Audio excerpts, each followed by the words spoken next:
Sometimes you have to do something just to show that you can do it. When the Wright brothers flew for the first time, they flew an experimental aircraft. And in the same way, the Mars helicopter is designed to show that we can fly powered helicopter flight in the Martian atmosphere.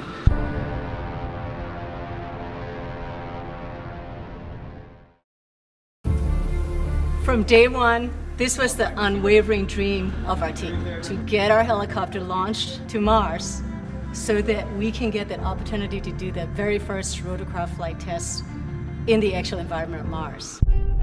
It's extremely difficult to fly at Mars because the atmosphere is so thin. Compared to Earth, at Mars it's less than 1%. So the first and foremost challenge is to make a vehicle that's light enough to be lifted. And then the second is to generate lift. The rotor system has to spin very fast. 2,000, 2,200, 2,400, 2,600. We're spinning between 2,000 and 3,000 revolutions per minute, and it takes a lot of energy. So it's that balance of a very light system, yet having enough energy that's needed to spin the rotor so fast to lift, and on top of it, having to design in the autonomy. It has to be fully autonomous from the time it takes off to the time it lands.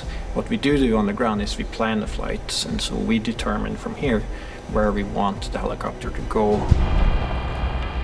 Our experiment window is 30 Martian days.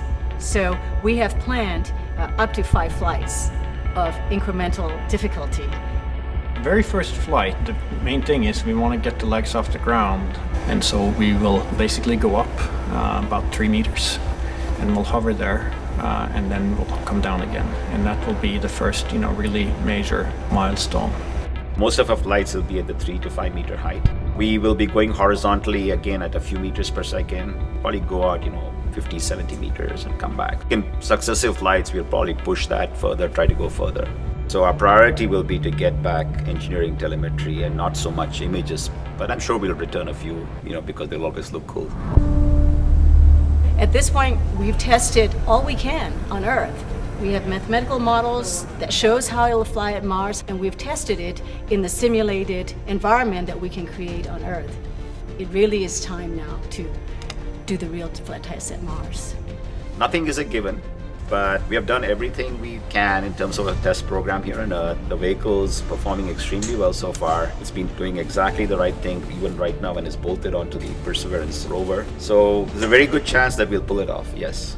But it's still high risk, and none of us forget that you could have a glitch that, could mean end of mission, yes. It's going to be exciting, reacting to any surprises we have. We can't wait.